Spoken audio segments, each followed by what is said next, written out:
"Do you know what your best Christmas gift would be, Mom?" Ethan, my son, shouted across the dinner table in front of neighbors, relatives, and my 2 grandchildren who sat trembling. "It would be you disappearing from this house forever." My hands shook, the tray slipped, and the plates shattered across the wooden floor. Before I could react, Ethan leaned close to my ear and whispered, "Leave, Mom, before tomorrow becomes too late." But that night, when I pretended to sleep, the bedroom door opened gently, and Ethan's voice rose in the dark. "I'm sorry, Mom, but this is the only way." I realized I was about to lose something no one expected. Not my home, but my life. If you're still listening, tell me where you're watching from. Every comment you leave is another mark in this journey. And if this story has touched you, don't forget to hit like, so it can reach even further. I didn't know how long I had been sitting on the icy wooden kitchen floor. From behind me, the awkward conversations of guests pretending nothing had happened still echoed. The Christmas lights along the window cast the same twinkling glow I'd loved for years. But tonight, they only made my chest tighten, as if every last comfort was slipping away. I, Margaret Doyle, 70 years old, never imagined I would live to see the day my own son cast me out on the most sacred holiday of American families. Christmas used to be the sound of children's laughter, the scent of cinnamon in baked treats, the image of my husband, Robert, carving the turkey while I set the table. Yet here I was, alone on a cold tile floor, feeling as if the entire world I had built over 40 years had just collapsed. When I looked up, I saw Lindsay, my daughter-in-law, standing by the door with her arms crossed. Her eyes held not a single trace of sympathy, only annoyance mixed with impatience, as if I were a burden she had been forced to tolerate. "Are you all right?" she asked in a flat voice, clearly for the sake of the guests who hadn't yet left. I didn't answer. I couldn't. My mouth felt as dry as paper. Every word stuck in my throat. She glanced toward the living room, then lowered her voice just enough for only me to hear. "Don't make things worse. Don't worry the kids." I knew she meant my 2 grandchildren, Aiden and Mia. They had been sitting pressed together, faces pale, hands clenched tight. When they tried to run to me, Lindsay only had to give them one sharp look for them to freeze. "Don't ask anything," she said, as if everything happening tonight were normal. My heart hurt so deeply I had to hold my chest. As I slowly stood up, the neighbors awkwardly excused themselves. I forced a weak smile at each of them, even though all I wanted was to run out of the house. But this was my home, the house in Santa Fe I bought with a lifetime of savings after Robert passed. The place I chose for my peaceful old age, the place I believed my son would protect, not turn into a stage for humiliation like tonight. After everyone left, Ethan stayed seated, eyes bloodshot from anger or something else. I couldn't tell. He let out a long breath, then walked to his bedroom, leaving behind a hollow silence. That night, I didn't sleep. I lay still, eyes fixed on the dark wall. Every small sound downstairs made my heart jump. I didn't know what Ethan meant by, "Tomorrow will be too late," but I knew it wasn't just a remark thrown out in anger. Something deeper was hidden beneath it, something frightening. Around 3 a.m., I heard footsteps, soft, cautious. I shut my eyes quickly, pretending to be asleep. The bedroom door opened halfway. Light from the hallway spilled in, forming a faint line across the floor. I heard Ethan's familiar breathing. He stood there for a long moment, then whispered, "I'm sorry, Mom, but this is the only..." The door closed. I lay motionless as tears soaked my pillow. I knew the danger had come far too close. The next morning, the New Mexico sun cast its usual warm, golden light into the kitchen, but everything had changed. Ethan and Lindsay acted as if the previous night had never happened. They sat at the kitchen table drinking coffee, discussing Christmas gifts for the kids. Their gentle tones were terrifying in their own way. I felt like I was living in a movie where someone tried to hide guilt behind overly normal behavior. "Good morning, Mom," Ethan said, as if he had never screamed that he wanted me gone from his life. I tried to stay calm while pouring coffee, but when I set the pot down, I noticed a strange envelope on the table, placed right next to Ethan's coffee cup. On it were the bold letters, paperwork for signature only. A chill moved through me. This wasn't just a feeling anymore. Something was happening. When I reached toward it to read more clearly, Ethan instantly covered it with his hand. So quickly, it startled me. "This has nothing to do with you," he said, his voice unnaturally sharp. Lindsay gave a small cough, as if signaling him to stop talking. I watched every movement they made. Everything was too clear. They were hiding something important from me. Something about the house, or something worse. I set my cup down and left the kitchen. But just as I stepped into the hallway, I heard Lindsay whisper, "You need to do it before she gets suspicious." Ethan replied quietly, "I know, there's no other way." A cold shiver traveled down my spine. I returned to my bedroom, shut the door,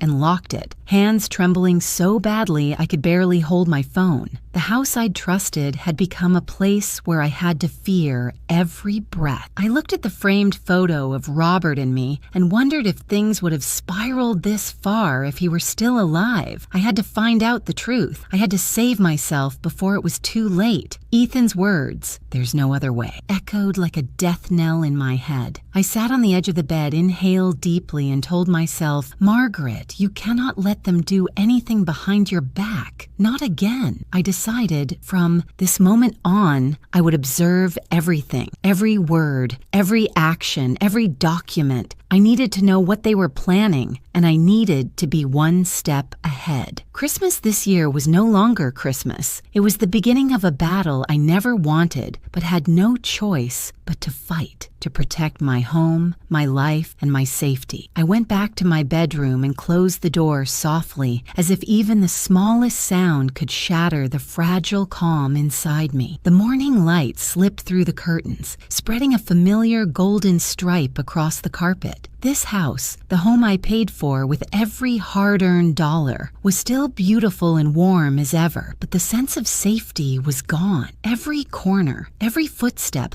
every whispered conversation held the shape of a hidden threat. I pressed my hand to my chest, willing my breath to steady. "Stay calm, Margaret," I told myself. "Don't let them see you're afraid." I couldn't act impulsively. One wrong step might place me exactly where they wanted me. I needed to observe, take note, and wait for the right moment. They were preparing something. I had to know what it was. Around 8 a.m., I walked downstairs quietly. I didn't want to join Ethan and Lindsay for breakfast, but I also couldn't let them think I was avoiding them. I needed to keep everything appearing normal until I knew their plan. As I neared the living room, I heard faint voices from the kitchen. I stopped behind the wall, heart pounding. "Have you talked to him yet?" Lindsay's voice, low and urgent. "Tonight," Ethan answered, "before she starts suspecting." I forced myself to stay still. Who were they calling him? A lawyer? A doctor? Someone who could sign documents for them? I heard Lindsay sigh. "I don't want any more delays. You know the situation. We can't let this drag on." "I know," Ethan said, voice tight and low, "but rushing will make it fall apart. She has to think everything is normal." I covered my mouth to stop a gasp. So it was true. Last night wasn't an angry outburst. Ethan was planning something calculated, something that required me to not suspect anything. I took a few steps back, feeling the floor tilt beneath me. I didn't dare listen further, afraid they'd catch me. But every word I'd heard was enough to make my mind spiral. I walked straight to the backyard for air. December in Santa Fe was cold but sunny. The dry desert wind brushed against the wooden fence, carrying the scent of pine from the Christmas tree we'd decorated just yesterday. The sky was so blue and peaceful, it felt cruel compared to what was happening inside the house. I sat on the old wooden chair Robert had built. I closed my eyes, trying to hold on to a memory warm enough to steady me. But instead of comfort, I felt emptiness. When Robert was alive, Ethan never dared raise his voice at me. Now, he not only raised it, but used words, sharp enough to carve open my heart. A door creaked. I opened my eyes to see Lindsay walking out with a trash bag in her hand. She looked at me for a moment, then said with polite falseness, "Would you like to come inside for lunch? The kids are waiting." I offered a faint smile. "I'll sit here a little longer." She nodded, but her guarded expression didn't fade. She was afraid I had heard something, and that fear only confirmed how far they had already gone. About an hour later, I went inside to make more coffee. Ethan and Lindsay had taken the kids to basketball basketball practice. Their absence made the kitchen feel slightly safer. I stood at the counter, forcing my hand not to shake as I lifted the glass pot. I had to look around carefully before letting out a shaky breath. I felt like an intruder in my own home, the house I'd paid for, repaired, cleaned, loved. When I set the mug down, something caught my eye near the kitchen table, a folded scrap of paper. I bent down to pick it up. It was just a torn corner, but enough to read the heading, Competency Evaluation, Patient Information. Name of patient, Margaret Doyle. My face flushed hot, then drained of color in the same heartbeat. I had to grip the counter not to fall. They were planning to have me declared incompetent, cognitively impaired, unable to manage my own finances. Were they trying to turn me into someone with no legal autonomy? One sentence could destroy everything I had. The court finds that she lacks decision-making capacity. If they succeeded, I would lose everything. My home, my bank accounts, my right to decide where I lived. I could be placed in a facility of their choosing. I would have no voice in my own life. Hands shaking, I crumpled the paper and hid it deep in my sweater pocket. I needed to stay quiet. I couldn't let them know I'd seen it. Near noon, Lindsay and the kids returned. Aiden ran to hug me, but seconds later, Lindsay called, "Aiden, Mia, go change and get ready for lunch." They let go of me instantly, confusion in their eyes. They were so sensitive. I knew they had sensed something wrong since last night, but Lindsay wanted everything controlled. She wanted them silent. At lunch, I tried to smile at the kids,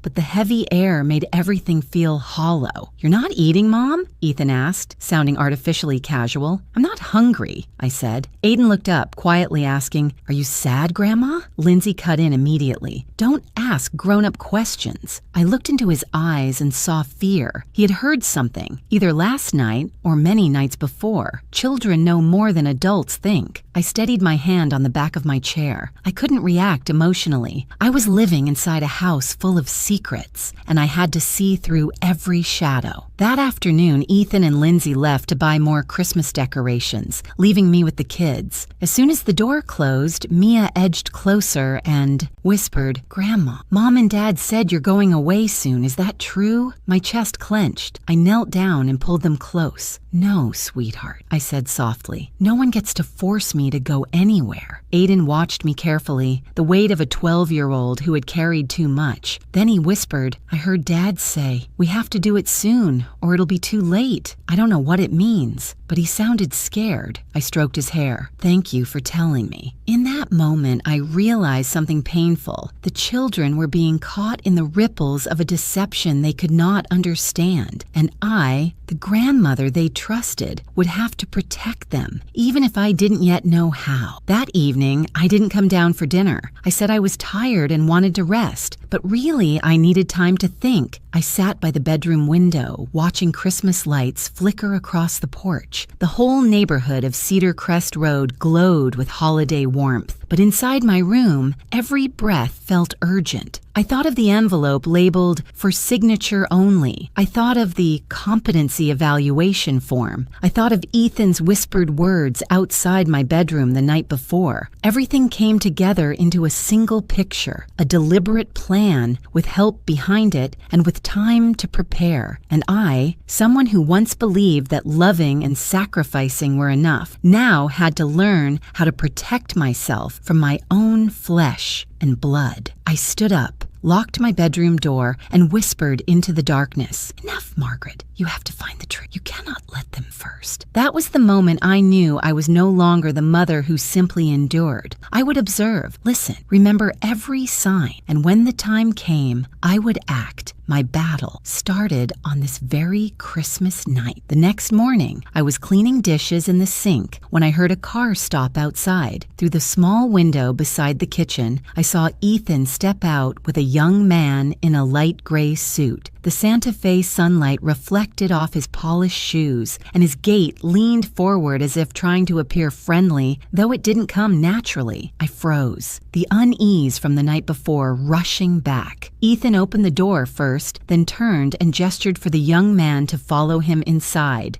"Come in, Mark. This is my mother." I wiped my hands quickly on a towel and straightened up. The man approached and held out his hand. "Good morning, Mrs. Doyle. I'm Mark Preston, the family attorney. I'm here to assist with a few matters regarding the protection of your assets." I didn't shake his hand. I simply looked straight into his eyes too polished for me to trust. "Family attorney?" I repeated. "Since when?" Ethan stepped closer and placed a hand on my shoulder, as if trying to reassure me, but the slight pressure made me shiver. "I hired him to help you with paperwork, you know." "That," Ethan said, his voice gentle but unnatural. "You've been forgetful lately. I just want to make sure everything is handled properly." I stepped away from his hand. "What are you talking about? I never agreed to let anyone review my documents." Mark gave a courteous smile, the kind perfected by practicing in front of a mirror. "Don't worry, Mrs. Doyle. I only want to ensure your finances are arranged optimally. Many older individuals recently have been vulnerable to mistakes in managing assets. We simply want to protect you from unnecessary errors." His tone was soft but hollow, every word carefully selected to sound kind but devoid of sincerity. I crossed my arms. "I don't need help." Ethan jumped in immediately. "But you do, Mom. You're not young anymore. I'm just trying to support you." The words lodged in my throat. I remembered every payment, every bill, every insurance document. I had handled all of it myself without a single mistake. Yet now my son stood before me, telling a stranger that I was no longer capable. My hands tightened to stop them from trembling. "Mark," Ethan continued, "why don't you show Mom those documents?" Mark opened his leather briefcase and took out a thick stack of paperwork. He flipped a few pages, then handed me a clipped set, speaking in the same even tone. "These are just a few basic forms. We prepared them in advance to save time." I looked down. The first line struck me like a blow. "Petition for determination of incapacity." I felt my breath catch. I flipped to another page, another title, "Transfer of Property, Executor Authorization." I stepped back several feet. On the third page, something made my entire body go cold. My signature. But the handwriting was sloppy, uneven, nothing like the signature I had used for decades. "This," I whispered. "I never signed this." Mark frowned, unable to hide the flicker of tension in his eyes. Ethan took a step forward, raising his voice. "You signed it, but forgot. I told you, you've been forgetful." I opened my mouth to respond, but then heard a knock at the door. Before anyone could react, the door opened and a middle-aged man in a fedora stepped inside. It was Patrick Harris, my attorney of 20 years. He glanced around the room once and his steel-cold gaze locked onto Mark. "Good morning, Mrs. Doyle," Patrick said in his familiar, calm tone. "I saw an unfamiliar car outside and thought I'd stop in to make sure everything was all right." Ethan's expression changed instantly. Lindsay came down the stairs, unable to hide her panic. Mark tried to recover his composure. "I'm the family attorney," Mark began. "I'm assisting Mrs. Doyle with—" "Which family?" Patrick cut in, his tone soft but razor sharp. "I wasn't notified of any change in Mrs. Doyle's legal representation." Patrick's presence made me feel as though I was no longer standing, alone in that room. He walked to my side and glanced at the papers in my hand. His brows lifted slightly. "And what do we have here, Mrs. Doyle?" Ethan jumped in. "It's just some forms Mom needs to sign so I can help manage her assets." Patrick raised a hand, signaling him to stop. He gently took the documents from me and examined each page slowly. The more he read, the darker his expression became. When he reached the forged signature, he turned to Mark. "How do you explain this signature? When did Mrs. Doyle sign it? Where? And with which witness present?" Mark swallowed hard, his face draining of color. "I only handled the final part. Ethan provided the paperwork." Patrick tapped the stack sharply against the table. "I'll ask again. On what basis were these documents prepared?" No one answered. Patrick flipped to the competency certification included with the file Ethan planned to submit. He looked at the doctor's name at the bottom, then let out a cold laugh. "Dr. Elliot Raymond?" he said loudly enough for everyone to hear. "He passed away 18 months ago." Silence crashed over the room. Lindsay turned pale. Ethan stood frozen as if struck. Mark, the so-called family attorney, completely unraveled. I didn't know.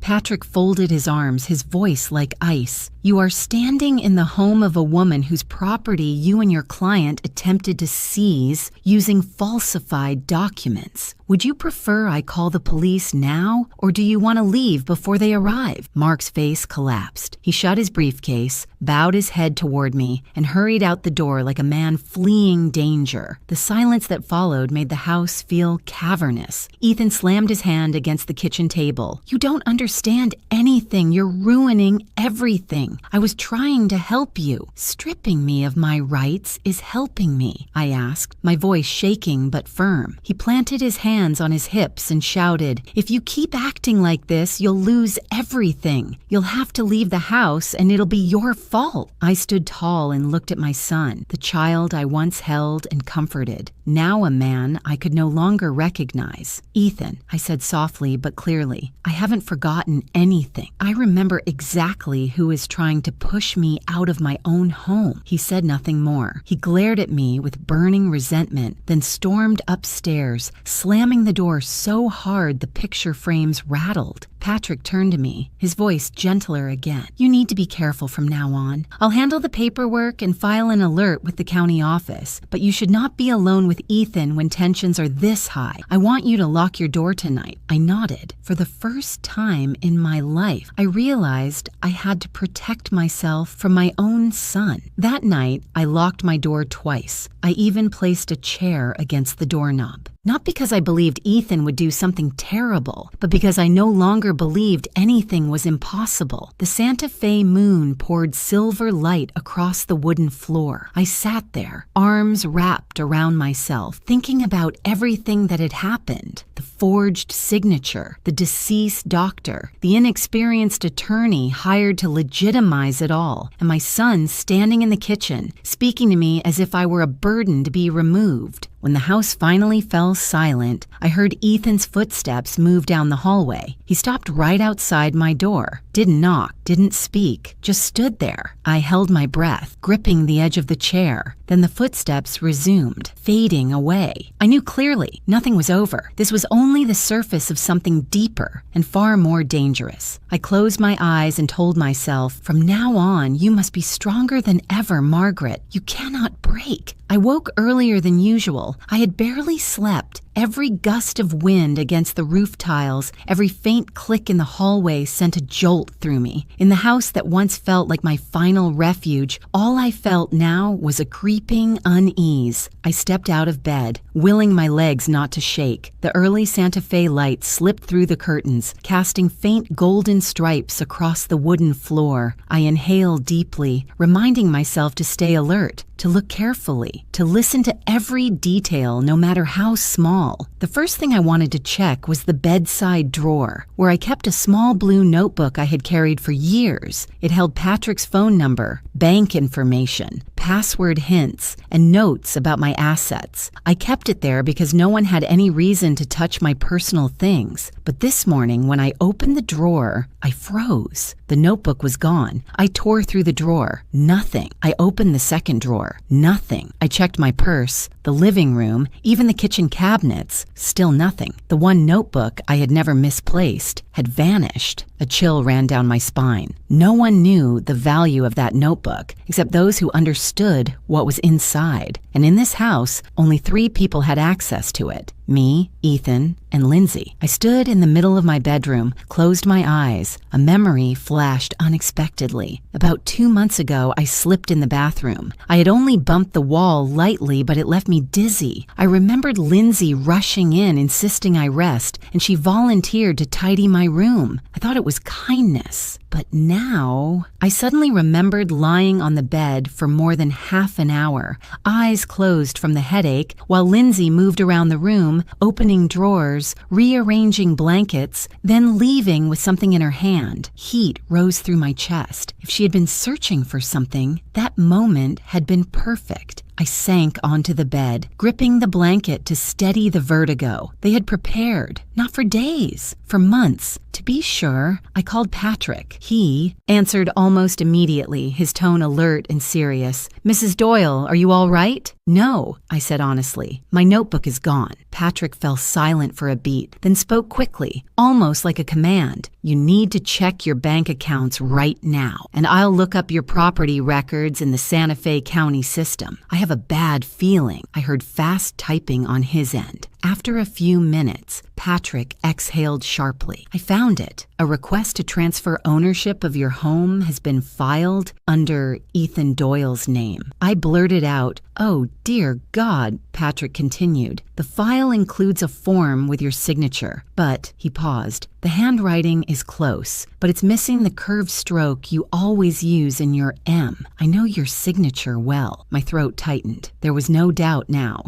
Everything had been happening behind my back for a long time. "Patrick," I said, trying not to let my voice shake, "they prepared long before I realized anything." "Yes," he replied, "and they waited for the right moment to make you think you were slipping. If I hadn't arrived yesterday," he didn't finish the sentence, but I knew exactly how it would have ended. I thanked him and hung up. A heavy silence filled the room. I placed my hand against the wall to steady myself. I refused to cry. Tears right now would only weaken me. I wasn't allowed to be weak anymore. When I entered the kitchen, I saw Lindsay standing there, fidgeting with a dish towel. Her eyes flicked toward me in alarm before she quickly looked away, as if afraid I had discovered something. That startled look told me she knew I was suspicious, and she was scared. Not scared of me, scared that their plan was cracking. Lindsay forced a smile. "Would you like some coffee?" "No," I said softly but firmly. I saw her shoulders tense. Lindsay was usually controlled, composed. But this morning she couldn't hide her nervousness. Maybe Ethan had told her what happened yesterday. Maybe they had rehearsed their next steps. But clearly the disruption had shaken them. I sat at the dining table and stared at her without speaking. Within seconds, Lindsay fled the kitchen, her steps too quick to be casual. I began gathering every important document in the house. The deed, savings accounts, insurance, investment papers, the purchase contract for the house, even small slips of paper with password hints. I placed everything into a small suitcase I had never used. I knew I had to store them somewhere else. They could not remain under this roof. When I slid open another drawer, I noticed something else missing. The folder containing the copy of my home purchase contract. It was gone too. The one item they needed to complete their scheme, no longer in its place. There was no longer any doubt. Piece by piece, day by day, they had prepared the path to take everything, and I, foolishly, had not seen it. I gripped the edge of the cabinet, trying not to let a sob escape. In the afternoon, my 2 grandchildren returned from school. Normally, they would run up to me, hugging me tightly and telling me all about their teacher, their friends, their new games. But today, they only stood at the doorway looking at me with cautious eyes. Aiden lowered his head. Mia held her brother's hand, squeezing it tightly as if searching for safety. I opened my mouth to call them over, but Lindsay appeared behind them immediately and said quickly, "You two go do your homework. Your grandmother is tired and a little confused." I looked straight into her face. "What did you just say?" Lindsay shrugged, her voice steady. "They need to know you're going through a difficult time, so they can be prepared." Aiden looked at me, then at his mother, then back at me. His eyes were full of turmoil, as if he didn't know whom to believe. The sight pierced my heart. I wanted to go hug them, but I knew Lindsay would use it to reinforce her story that I was unstable. The 2 of them quietly went upstairs, their footsteps heavy. I remained standing in the kitchen, feeling as if I had just lost something else. The closeness of the 2 grandchildren I loved more than life itself. That night, after the children were asleep, I checked the suitcase I had prepared once more. I placed all the documents inside, locked it, and slid it beneath the bed. I knew even that wasn't truly safe, but it was better than leaving everything out in the open. As I sat on the edge of the bed, I realized something I had been avoiding for a long time. I was completely alone. No one in this house was on my side. No one wanted to protect me, and the people people I loved most were becoming the greatest threat to me. But surprisingly, instead of collapsing, I felt a quiet determination spread through me, a strength I believed only those who had lived through a lifetime of loss could possess. I whispered, as if speaking to the woman in the mirror. No one is allowed to take my life away from me. No one is allowed to force me out of my own existence. Not again. I lifted my gaze, watching the moonlight cast onto the wall. It wasn't the light of hope. It was a reminder that I still had time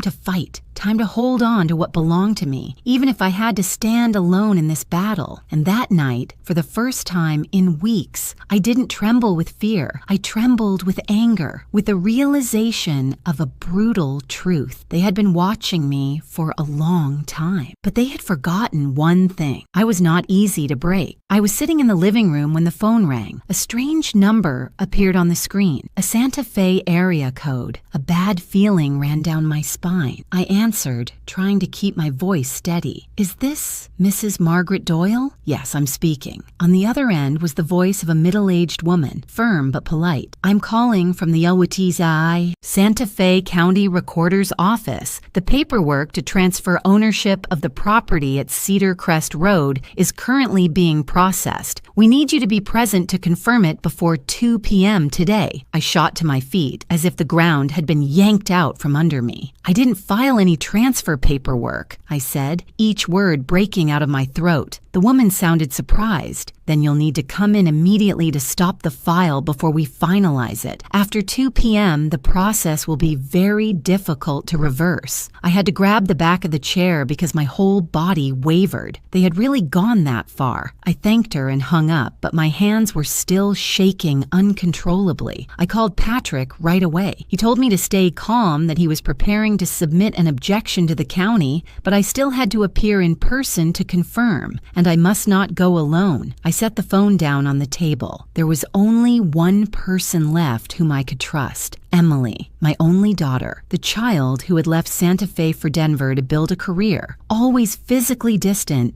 but never emotionally far from me. I dialed her number. When Emily picked up and heard my voice, she immediately asked, "Mom, are you crying? What happened?" I choked up. After a lifetime of being a mother, in that moment I felt smaller than ever. Emily, Ethan and Lindsay are trying to take the house. They forged documents. They already filed the transfer. Silence on the line. Just a few seconds. Then Emily burst out, furious. What did they do? I heard her breathing hard, the quick footsteps in her kitchen. She was likely rushing to find her husband. "Mom, you cannot stay there another minute," Emily said, almost commanding. "I'm sending Ben to pick you up. He's leaving right now. Gather all your documents and evidence. Do not sign anything. Do not say anything else to them." I closed my eyes. For the first time in months, I didn't feel completely alone. "Thank you, Emily. You're my family," she said, voice tight. "I won't let anyone hurt you." After the call, I ran upstairs, opened the closet, and pulled out my suitcase. I gathered everything important: the house deed, the copy of the purchase contract, the savings book, utility bills proving I was the homeowner, email exchanges with the bank, and the forged competency evaluation. I placed everything into a separate stack. I took a few personal treasures as well. The silver bracelet Robert had given me the year we married, the small family photo album from the years we were still whole, and the letter Robert wrote when he first fell seriously ill. A letter I kept in a hidden drawer no one knew about. Each item I picked up felt like a fresh cut across my heart. I had never imagined there would come a day when I had to leave my own home like someone escaping a crime scene. I set the suitcase on the floor, locked it, then sat beside it. Morning. Light filtered through the window, shining onto the suitcase as if it were evidence being carried to court. I took a breath. A long day awaited me. The next morning, I woke even earlier than usual. I brewed a pot of coffee but didn't drink it. My stomach was knotted tight. I just wanted to get this over with. Around 8 a.m., Ethan came downstairs first. When he saw me with the suitcase by the door, he stopped short. "What are you doing?" he asked, but the panic in his voice outweighed any concern. "I'm leaving," I answered, short and clear. Ethan hurried toward me, trying to maintain calm, though his hands twitched slightly. "Mom, you're misunderstanding everything. Yesterday was just a mix-up.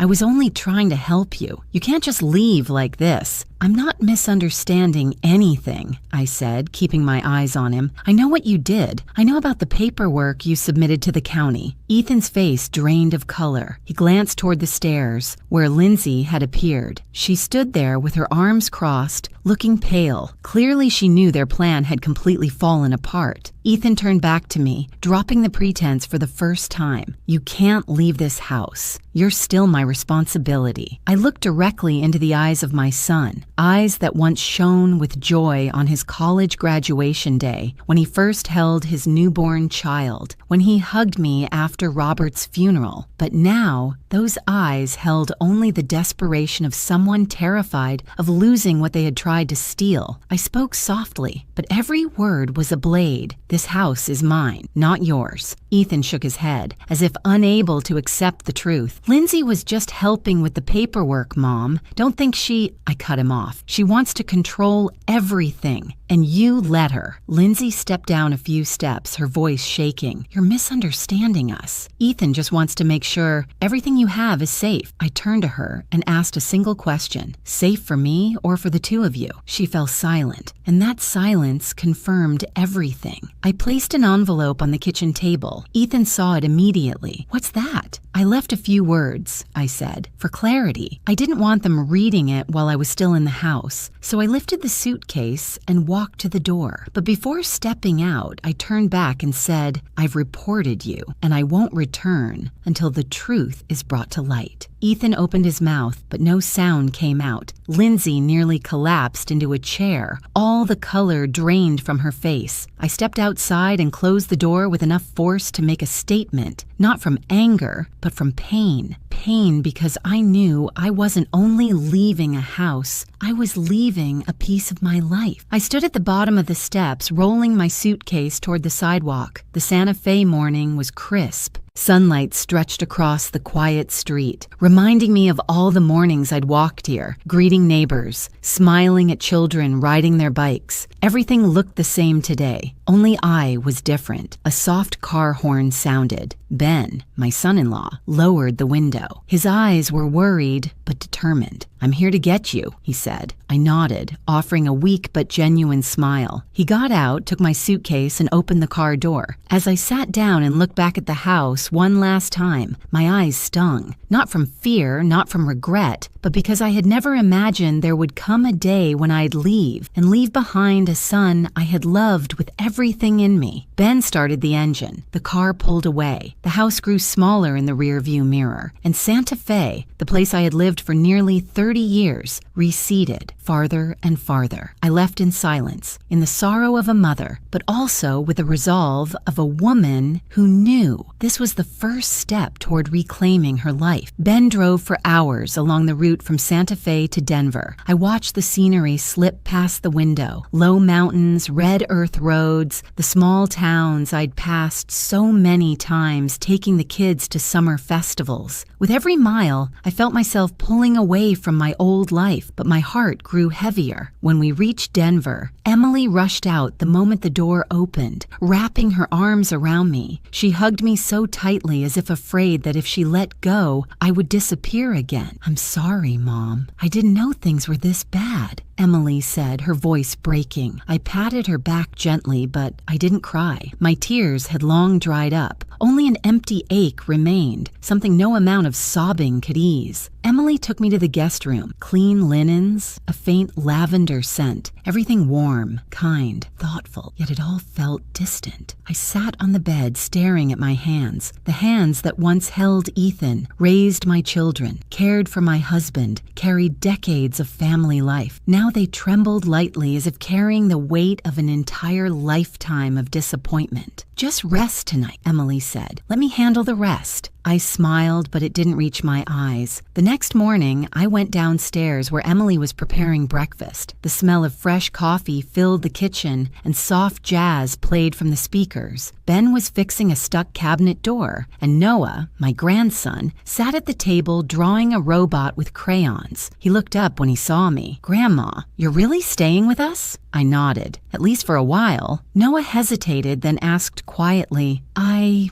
heard Mom on the phone last night. Did Uncle Ethan do something that made you sad? I didn't want to drag him into adult problems, but Noah was 14, old enough to understand disappointment. "Yes, sweetheart," I said softly. "Your Uncle Ethan has lost his way." Noah pressed his lips together. After a moment, he asked, "Grandma, does Uncle Ethan owe money?" I froze. "Why do you ask that?" Noah lowered his head, twisting his crayon. "A few months ago, Uncle Ethan called my parents, said he needed money urgently to start a business. They gave him $3,000, but he never paid it back." Emily turned from the stove when she heard him, pain flickering across her face. "I didn't want to upset you," she said, "but maybe you need to know." I leaned back in my chair. My shoulders felt impossibly heavy. Ethan, borrowing money from his own sister and not paying it back. My Ethan, the boy who once smashed open his piggy bank to buy me a birthday gift when he was 8 years old, now doing this? My heart tightened. Not because of the money, because of the change in him, the person he had become. Around noon, Patrick called. He got straight to the point. "Mrs. Doyle, I have news. Those two, Ethan and his wife, have been detained for questioning." I gripped the phone. "Because of the forged documents?" "For more than that," Patrick said. "The police discovered Ethan owes nearly $45,000 to a loan sharking group in Albuquerque. The interest is extremely high. They visited your house twice looking for him but didn't find him. They believe Ethan was preparing to sell your property to pay the debt." I sat on the edge of the chair. The Denver floor beneath my feet felt like it was shifting. "Ethan owes that much?" "Yes, and Lindsay admitted during questioning that Ethan wanted to use your house to pay off the debt before those people came after him." My hands trembled. For the first time in days, I couldn't stop it. Patrick continued, "And one more thing you need to know. According to the report from the jewelry store, Ethan sold several pieces of your jewelry over the past 3 months, the ones Mr. Robert gave you." I closed my eyes. A sharp pain stabbed through my chest. Those pieces of jewelry weren't valuable in terms of money, but they were memories. The days when Robert and I were still young, still deeply in love, still making promises with our fingers intertwined. Each item was a fragment of the past, a piece of the husband who was no longer here. Yet Ethan sold them without asking me a single word. I couldn't speak anymore. I just went still, as if all the strength had been drained from my body. Patrick lowered his voice gently. "I know this is very hard to accept, but leaving the house was the right decision. Now you need to provide them with every piece of evidence you have. The sooner the better." I answered softly, "I understand." That afternoon, I sat alone in Emily's living room. The Denver sunlight streamed across the carpet, forming a warm stripe of light. But nothing inside me felt warm. I picked up the photo album, the one I had taken from Santa Fe. I opened it page by page. A photo of Ethan as a child. Blonde hair, chubby cheeks, always clinging to my leg. A photo of his 10th birthday. Blowing candles, looking at me with eyes that sparkled like stars. A photo from his high school graduation, standing in the courtyard proudly linking his arm with mine. Who was the person in those photographs? Did that boy still exist? Or had something taken him away long ago? I set the album down. A tear fell onto the page, the first drop after days of being dried out. I wondered, which moment did I miss? What didn't I see as he grew up? Was there still a way to save him? But deep in my mind, I knew the answer. There are children you can guide back onto the right path. And there are children who, no matter how far you reach out, still choose to walk into the darkness. And I, a mother who spent her whole life giving, finally had to understand. You cannot save someone who doesn't want to be saved. That night, I followed Patrick's instructions. I opened my laptop and changed every banking password. Savings, credit cards, retirement accounts, investment management. I canceled every secondary card Ethan once had, locked all automatic transactions, and activated two-factor authentication. Emily watched me do each step, saying nothing. Only after I closed the laptop did she place her hand gently on my shoulder. "You're doing the right thing," she said. "You have to protect yourself." I nodded, but the emptiness inside me didn't disappear. 2 days later, the police called. A deep, serious male voice said, "We've reviewed part of the documents, but we need you to provide the original copies of everything, including the competency evaluation, the forged paperwork, and any evidence you have from Attorney Patrick Harris." I took a deep breath. "I'll bring them right away. And, Mrs. Doyle," he added, "please prepare yourself. This case may expand beyond what we initially expected." I knew what he meant. Ethan hadn't just made a mistake. He had gone far, beyond the boundaries of law, morality, and even the bond between mother and son. I thanked him and hung up.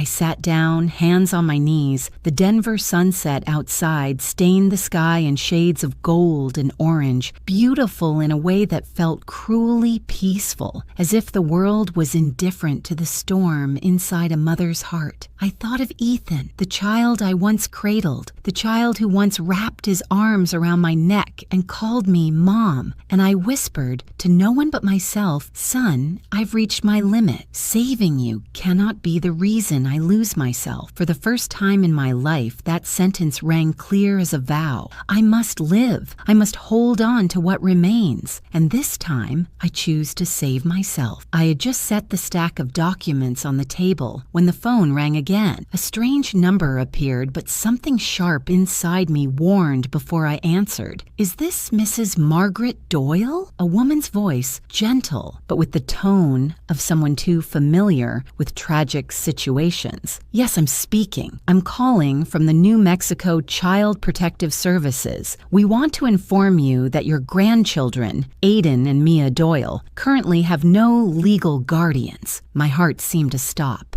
"Ethan and Lindsay have been detained," she continued. "Neither of them is permitted contact or care of the children until the investigation concludes. You are the only remaining direct family member." I gripped the phone so tightly my fingertips turned white. "So, where are they now?" "They've been placed in temporary care near Santa Fe, but by regulation, relatives may assume temporary guardianship if qualified. If you decline, the children will remain in care until the court determines next steps." I shut my eyes. The room felt smaller, closing in on me. I had left Santa Fe to protect myself. Now I had to go back to protect two children who had never done anything wrong. "How long do I have to decide?" I asked. "Today would be best, ma'am." I sat on the long couch in Emily's living room. The afternoon sun cast warm, golden light on the wall, but all I felt was a heavy gray fog settling in my chest. Emily walked in, and the moment she saw my face, she set her glass of water down abruptly. "Mom, what happened?" I told her everything. When I finished, Emily held her head in her hands, tears spilling uncontrollably. No way. Mom just escaped from them and now you have to go back?" "Not for Ethan," I said quietly. "For Aiden and Mia." Emily shook her head hard. "You've already suffered too much. You can't keep walking into things that hurt you." I looked at my daughter, who had left Santa Fe years ago to escape the heaviness in the family. I understood her fear, but even more clearly, I understood this. Aiden and Mia had no one else but me. "I can't abandon them," I said. "I can't let them end up in a care center." Emily gripped my hand tightly. "But what if you get hurt again? What if—" Noah appeared halfway down the stairs, having overheard us. He walked forward with a surprising steadiness in his eyes. "I'll go with Grandma," he said. I turned toward him. "Noah, this isn't for you to—" But he shook his head. "Grandma shouldn't go back to Santa Fe alone, and Aiden and Mia must be terrified. You can't handle everything by yourself." Emily turned to her son. "Noah, I'm old enough, Mom," he replied, "and I love Grandma. I want to help." I looked at the two of them, mother and son, caught between fear and devotion. Finally, I nodded. "All right, but only if your mother agrees." Emily stared at us both for a long moment, then exhaled, a breath full of worry and acceptance. "I'll pack his things." We drove to Santa Fe early the next morning. As the car wound along the mountain roads, I watched the red rock, cliffs, and familiar familiar landscapes pass by with a heavy heart. Santa Fe, the place I once thought would be my final peaceful home. Now it was a place I had to return to as a disappointed mother, a grandmother who refused to give up. When we arrived at the children's care facility, my heartbeat grew so forceful I had to place my hand over my chest. The small building had a playground behind it, toys dusted with a thin layer of snow, like the childhoods of my 2 grandchildren, frozen in place. A social worker brought them to the waiting room. Aiden and Mia sat side by side, their eyes red, faces pale. Aiden looked at me first. He didn't run into my arms. He didn't smile. He simply looked, then asked in a choked voice, "Was it because of you that our parents got arrested?" It felt as if someone had torn my heart in two. I knelt so I was eye level with him. "Aiden, I did what I did to protect myself and to protect you both." Aiden bit his lip.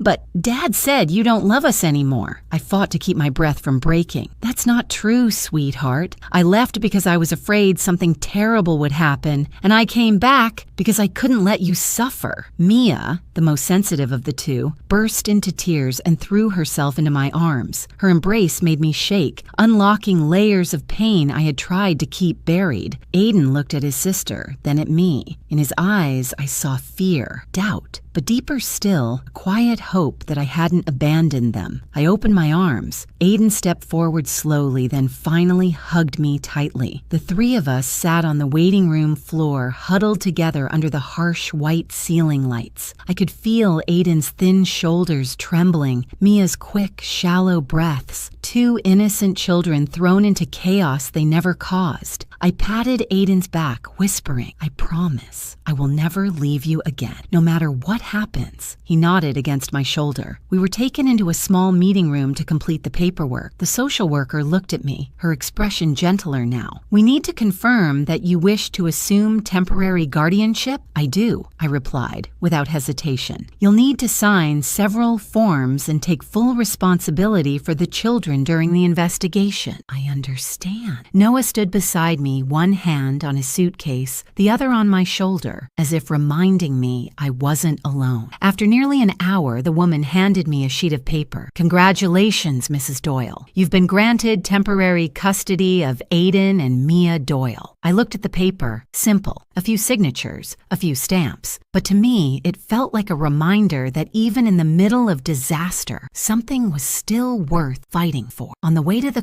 car, Aiden clung to my hand while Mia held Noah's. The children walked so close that I sensed they were terrified that if they let go, they'd be pulled back into that cold room. When we got into the car, I turned to the back seat. They sat close together, their eyes still frightened, but no longer alone. Noah glanced over and smiled softly. "You're safe now. Grandma and I are here." Aiden lowered his head. "Thank you." I placed my hand on the back of the seat, looking at their small but resilient faces. This wasn't responsibility. It wasn't obligation. It was love. The only thing left unbroken after everything else had shattered. And in that moment, I understood. My life was no longer just a battle to protect myself. I had just taken on 2 lives who needed me, 2 hearts that had done nothing wrong, 2 children who deserve love, not to become victims. I turned toward the wheel, my voice soft but firm as steel. "Let's go home. Home. Not Santa Fe, not the old house swallowed by darkness, but the place where I could protect them." In that moment, for the first time in many long months, I no longer felt like I was fighting alone. I never imagined a day when I would drive to the Santa Fe County Jail as the mother of someone in custody. But when Patrick called to say Ethan had requested to see me, a part of me knew I couldn't avoid it forever. My 2 grandchildren were at Emily's house, and Noah was watching them so I wouldn't have to worry. On the way there, I watched the patchy, snow-covered fields stretch out, the bare trees standing still as if observing me. The silver-gray sky pressed heavily onto the roof of the car. I didn't know whether I was going there for answers or to say a final goodbye. The Santa Fe County Jail sat apart from residential neighborhoods, surrounded only by wind and thin ribbons of dust rolling across the ground. When I stepped into the visitation area, harsh white neon lights washed over the cold, gray brick walls. The guard led me to a small booth separated by a thick pane of glass. I sat down. The metal chair was cold through my my coat. A few minutes later, the opposite door opened. Ethan walked in. I saw my son, yet I didn't see my son. His face was gaunt. Patchy stubble along his jaw,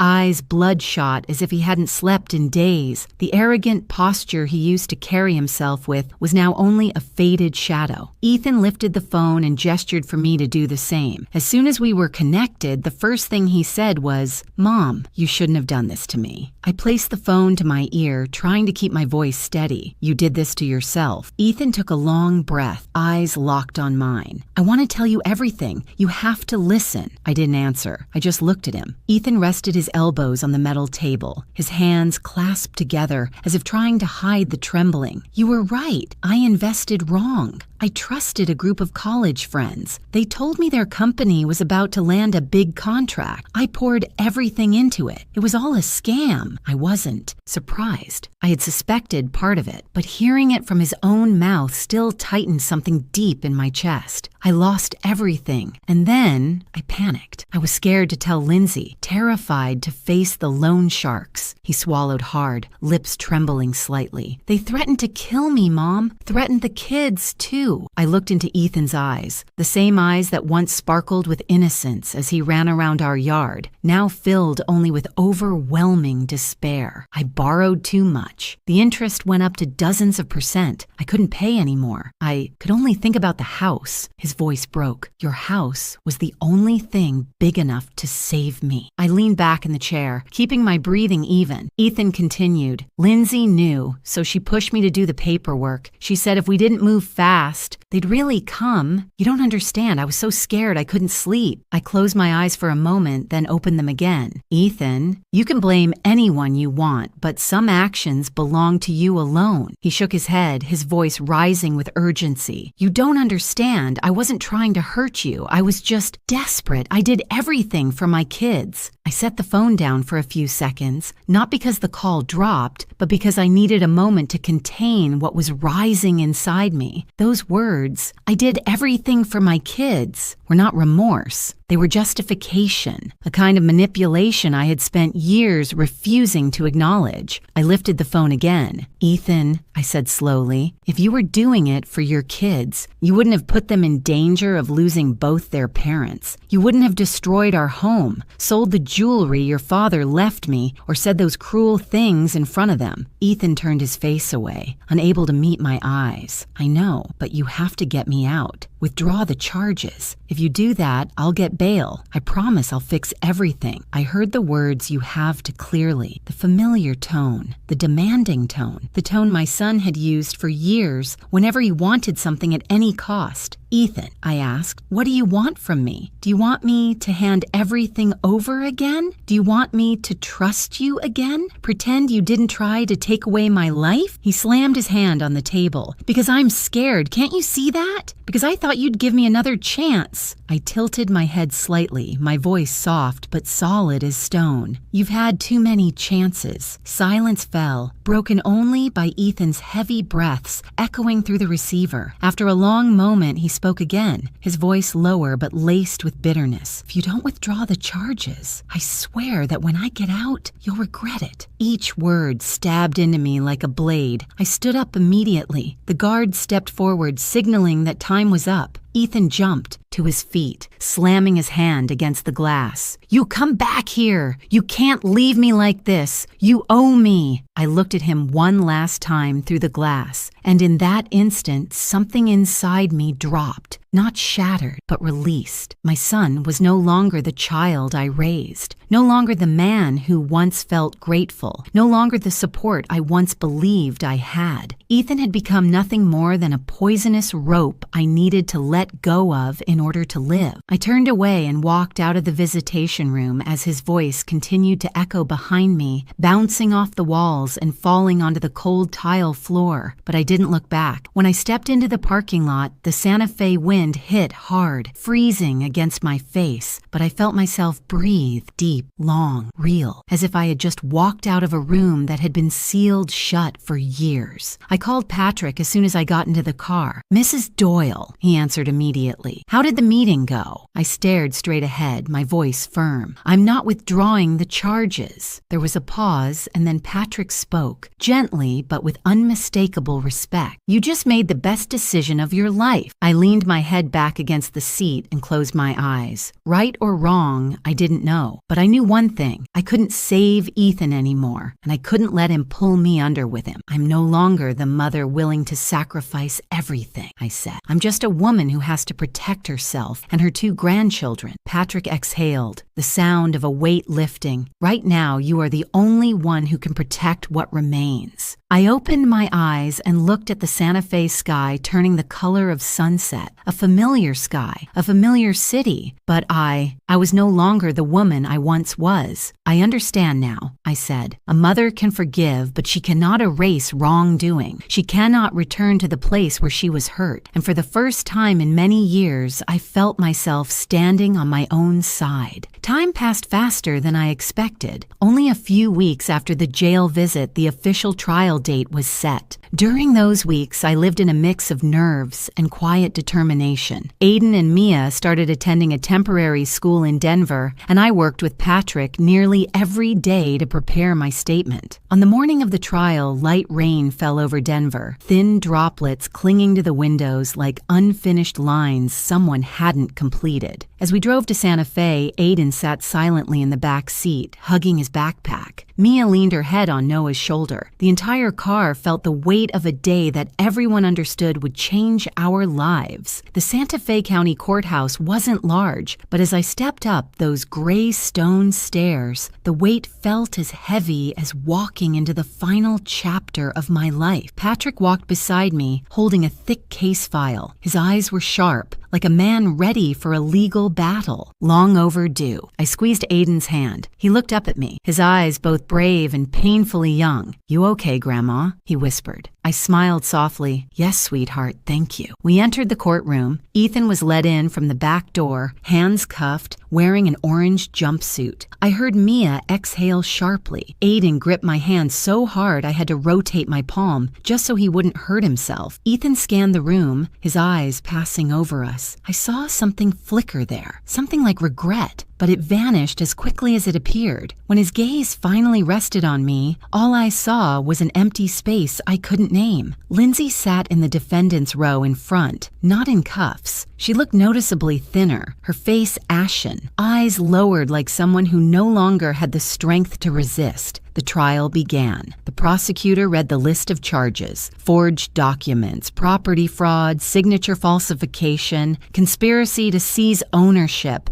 illegal sale of valuable assets, willful exploitation of an elderly person, and debt tied to a violent lending group. Each sentence struck me like a hammer. I knew Ethan had gone astray, but I never knew he'd gone that far. Then it was Lindsay's turn to take the stand. She stood there, voice trembling, fingers gripping the edge of the podium as if she would collapse without it. I admit I was involved," Lindsay said. "I knew Ethan had taken out violent loans. I knew he was panicking, and I didn't stop him. I pushed him to keep signing." "Why?" the prosecutor asked. Lindsay lowered her head. "I was scared. I was scared they'd hurt us. I was scared we'd lose the house, lose our kids. I thought if we acted fast, no one would notice." Her voice cracked. "But when I saw Mrs. Doyle get dragged into it, I realized we went too far." I looked at Lindsay, the woman who once stood in my kitchen helping me cook, who spent Christmas with me, who once called me Mom. Now she was here, confessing everything, but unable to undo what she had helped cause. When the judge called my name to speak, my steps faltered for a moment. I walked up, placing my hands on the podium. The room fell silent. "I didn't come here for revenge," I began, my voice strangely calm. "I came here to choose justice, not just for myself, but for the 2 innocent children sitting behind me." I saw Aiden lift his head slightly, eyes rimmed in red. "I once believed love could fix everything," I continued. But sometimes love blinds us, allowing others to hurt us again and again. I looked at Ethan. My son broke the law. He broke trust. But the worst part is that he broke the image of the mother I thought I was. I cannot ask for leniency for him. I cannot save him from the consequences of his own actions. But I do hope he learns something from today. My voice softened. I choose truth. I choose peace for my grandchildren, and I choose to stand. On my own side, I stepped down. The courtroom remained silent. The prosecutor presented the final evidence. Ethan's attorney tried to argue he had been coerced, pressured, mentally unstable, but the documents, emails, security footage, and Lindsay's testimony proved he acted not only from fear, but from greed and uncontrolled desperation. Finally, the judge stood, his voice clear, firm, without hesitation. Defendant Ethan Doyle is sentenced to 5 years in state prison for fraud, document forgery, and conspiracy to seize the property of an elderly person. I heard Mia let out a small sob.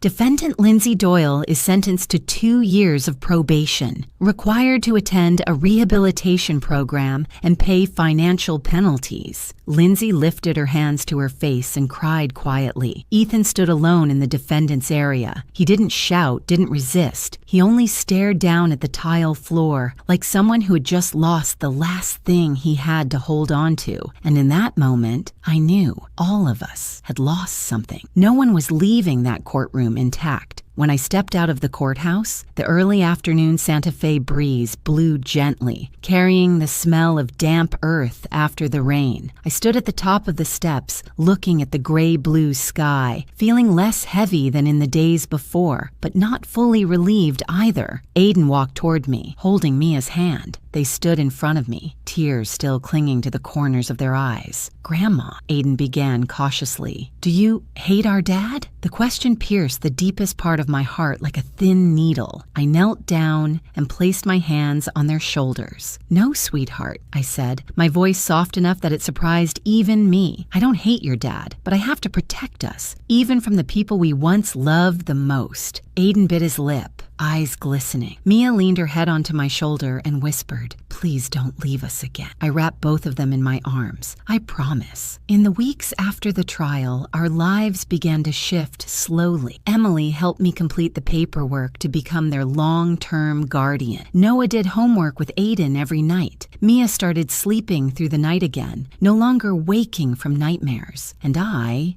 began learning how to live as a woman who has the right to choose peace. One afternoon, I sat in Emily's kitchen, looking at the stack of documents Patrick had sent. On top was a real estate report for the Santa Fe market. I knew I had to face the next step. I would sell the old house, not because I hated it, but because I couldn't keep living in a place that had been turned into a weapon against me. I called Patrick. "I want to list the house," I said. He wasn't surprised. "That's a good decision. Selling it is the final step in separating yourself from the past." And I knew he was right. 2 months later, the house on Cedar Crest Road officially belonged to a young family. They loved the backyard, the wide porch, and the old pine tree where Robert used to hang Christmas lights. I looked at the key one last time before placing it into an envelope. No tears, only gratitude, because I had survived long enough to choose the day I would let go. With the money from the sale, I bought a smaller home in Denver, a 3-bedroom house with a backyard for tomatoes and a living room full of sunlight. Not luxurious, not large, but when I stepped inside, I felt something I hadn't felt in years: warmth. Aiden ran from room to room asking, "Grandma, can we put the Christmas tree in this corner?" Mia opened the window, squealing because the neighbors had a dog. Noah helped me check every light switch, and I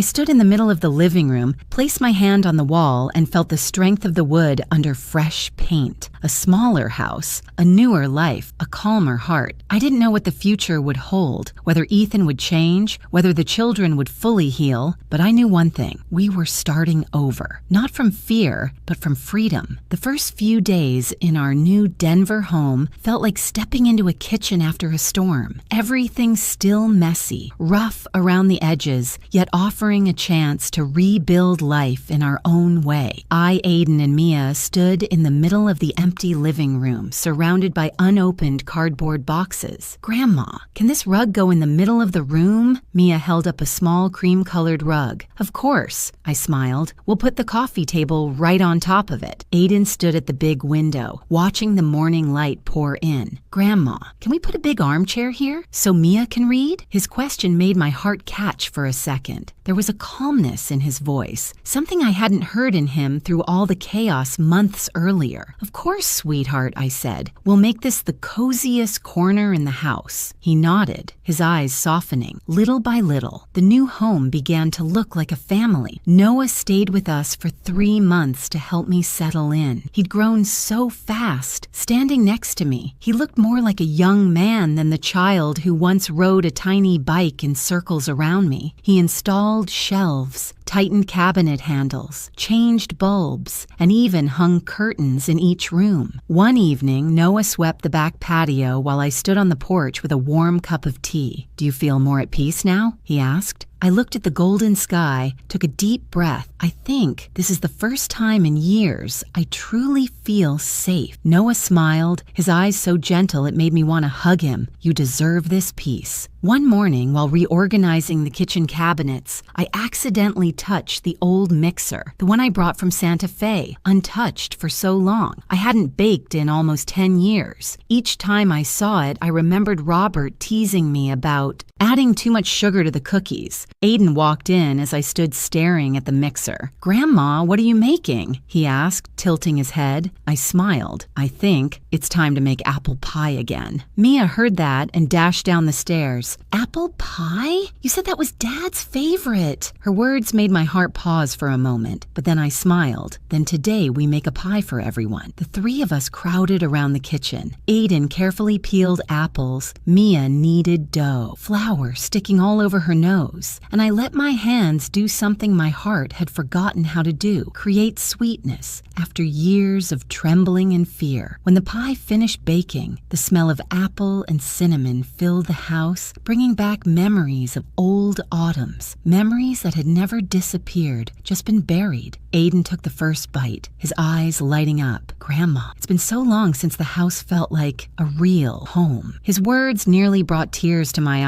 eyes. Peace was growing, one day at a time. Then one afternoon I received a message from Lindsay. "I'm sorry. I know I have no right to ask, but I want to see the kids. If possible, please give me a chance." I stared at the message for a long time, not because I was still angry, but because I wanted to respond with clarity, not the remnants of old pain. I called her. Lindsay's voice was so weak I had to bring the phone closer. "Margaret, thank you for answering." "I didn't answer to scold you," I said. "I answered for the children." She broke down crying. "I know I was wrong. I let fear control me. I let Ethan drag me into everything, and I hurt you. I hurt the whole family." I stayed silent, letting her continue. "You don't have to forgive me. I just want to see Aiden and Mia under the court's visitation rules. I want them to see their mother trying to make things right." I took a slow breath. "All right. But any visit will be supervised by me or someone I trust. Yes, anything. I just want a chance." When we hung up, I rested my hand on the table. My heart felt heavy, but not hurting the way it once did. Maybe because I finally understood that forgiveness wasn't about erasing wrongdoing. It was about freeing myself from carrying anger forever. Emily's family visited every weekend. The house was always full of laughter. Noah telling school stories, Emily spinning the kids around in the living room, Ben fixing the faucet that kept rattling. I watched them, feeling warmth seep into every empty place inside me. I was no longer the woman dragging a suitcase out of Santa Fe, no longer trembling in the dark, afraid Ethan might be at the door, no longer the mother weeping for a grown son who no longer knew love. I was now a woman standing in the middle of a family, imperfect, incomplete, but genuine and kind. And that night, when I lay down in bed, I realized something astonishing. I slept straight through until morning. No dreams of the old house, no sound of doors opening, no fear of running. I simply slept, peacefully, fully. Another morning, under a bright Denver sky, I sat at the kitchen table with a brand new notebook. The first page was blank. No past, only future. I wrote the first line, a new life plan. I wasn't young enough to start from scratch, but I was strong enough to start from myself. I listed small things. Take a weekend art class. Start a neighborhood baking group. Save money to take Aiden and Mia to the Grand Canyon in summer. Plant a vegetable garden in the backyard. Call Emily every Sunday night. Send Ethan a letter. Not angry, but clear in boundaries. I wrote until the page was full of things I thought I had lost. Hope,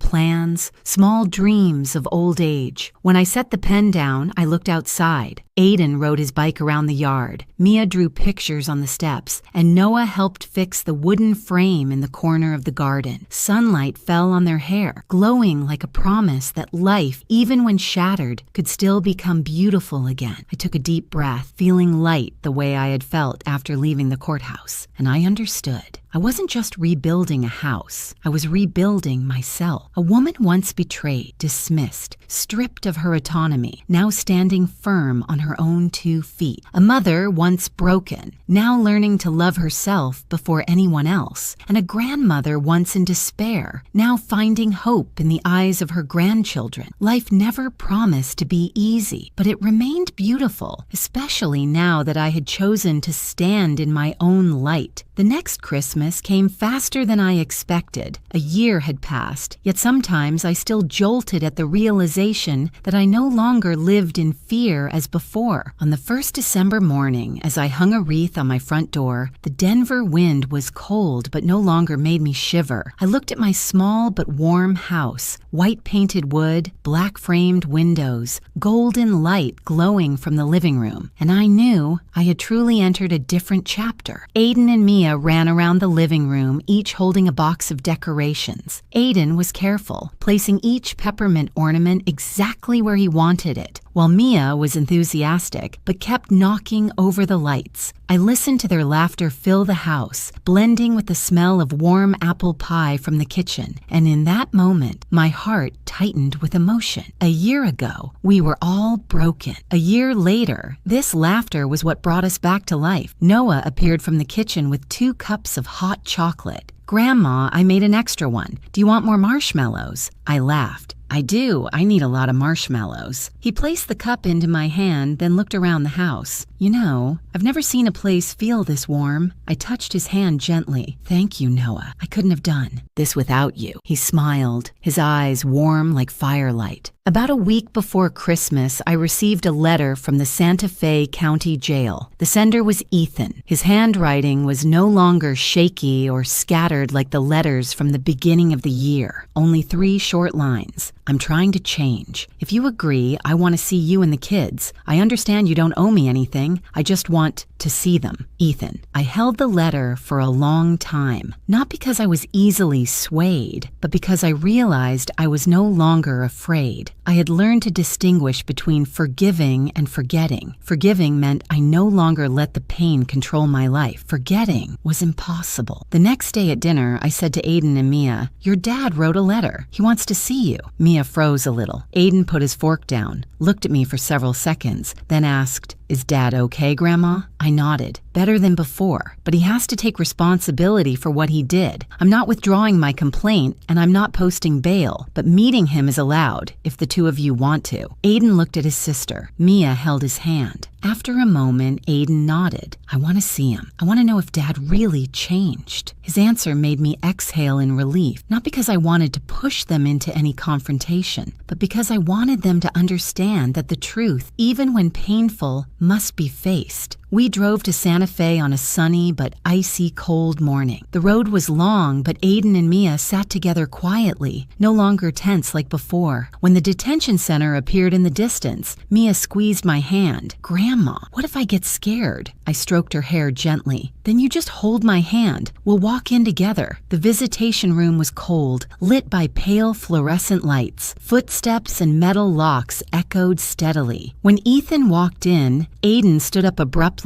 and then sat back down as if unsure how to react. Ethan looked very different. His hair was trimmed neatly, his beard shaved. His eyes no longer carried the frantic confusion from the year before. Instead, there was a quiet stillness. Maybe it was because prison forces people to look inward, or maybe he finally realized what he had lost. "Hi, Mom." He spoke so softly, as if afraid I might turn and walk away. I didn't move. "Hello, Ethan." Then he looked at his children. Mia remained behind me, but Aiden stepped forward on his own. "Dad." His voice dry like midsummer sand. "Are you doing okay?" Ethan swallowed hard. "Yeah, better than before." The three of them sat down. I stood close, giving them space, but remaining near enough for Aiden and Mia to feel safe. Ethan lowered his head. "I'm sorry for everything. No words are enough. I hurt everyone, made you lose your home, and made your grandmother lose her trust." Aiden blinked. "Did you really change?" Ethan looked up. In his eyes, I saw something I had not seen in a long time. Sincerity. Slow, but sincerity nonetheless. "Yes, I'm trying." In the rehabilitation classes, they make me write down everything I did, every detail. I looked back, and I was scared of myself. No one said anything for several seconds. The ceiling fan was the only sound. "We don't hate you," Mia said, her voice trembling but clear, "but we're scared." Ethan covered his face with both hands and took a deep breath. "I understand, and I'm not asking you to forgive me right away. Knowing you're safe, that's enough for me." I looked at my son. The man who had pushed me to the edge of despair now sat in front of me like someone trying to gather the scattered pieces of his own life. I said gently, "Ethan, I forgive you, but forgiveness doesn't mean forgetting, and I'm not interfering with your sentence." He looked at me, his eyes turning red. But this time, there was no anger, no blame, only acceptance. "I know you're doing the right thing." And I, for the first time in many years, felt my heart finally settle. Not because Ethan had completely changed, not because everything was back to the way it was,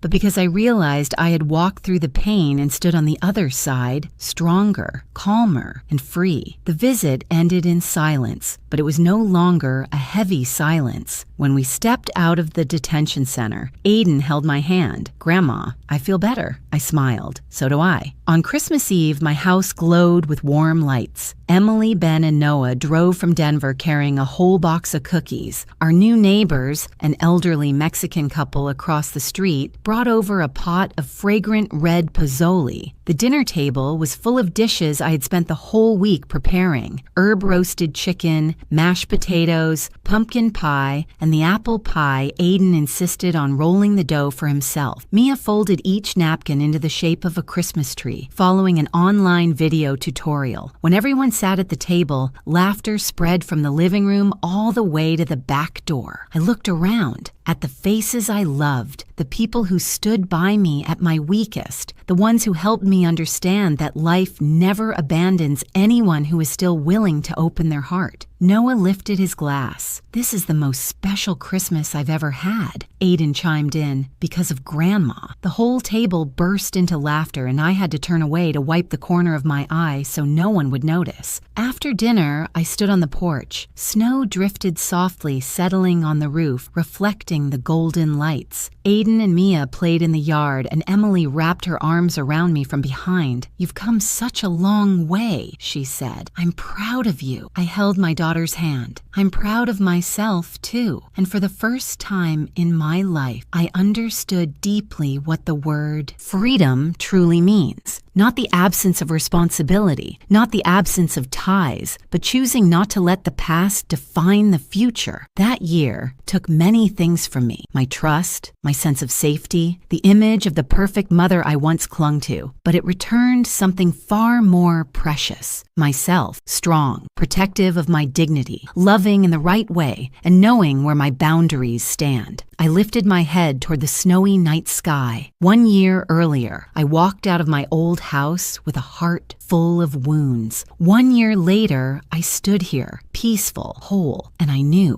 life, even after it's been shattered, can still become unexpectedly beautiful. On an early New Year morning, I stood at the kitchen doorway, watching sunlight stretch across the wooden table, and I found myself smiling. Life sometimes turns so gently, one small moment reminding you how far you've come. From a mother lost in fear, manipulated by her own child, I became a woman who could finally stand up and protect her own dignity. I no longer trembled at a knock on the door, no longer jolted awake afraid of the dark. I had saved myself, something I never imagined I could do a year earlier. Aiden and Mia sat at the table teasing each other over breakfast. They had changed in a way only hearts that were once hurt and then healed can change. Stronger, softer. They understood what justice meant, what compassion meant. And that love never means accepting harm. I saw the brightness in their eyes and knew the truth, no matter how painful, had freed them from the questions that once haunted them. Ethan still wrote letters every month. The first ones were short, awkward, fragmented. Then slowly they grew longer, more sincere. Not pleas, but lines of accountability, small yet earnest efforts to rebuild himself. I didn't know when Ethan would change completely, but I knew people could remake their lives if they truly wanted to. Forgiveness didn't mean returning to the past. It only meant I no longer allowed old wounds to dictate my future. One morning, I stood in my new kitchen. The mixer reminded me of Robert, of winters long gone, of kitchens that were no longer there. I put flour, eggs, and sugar into the bowl and turned on the mixer. The scent of dough blended with apple and cinnamon, warming my heart little by little. When the baking tray went into the oven, I heard Aiden shout in the living room, Mia laughing like a small bell, and I knew the smell filling the house wasn't just baked apples, it was the fragrance of a new life, peaceful and steady. I opened my planning notebook and wrote one more small line on the last page. Kindness is not meant to be exploited, and saying enough is sometimes the deepest act of self-love. It was the greatest lesson I had learned,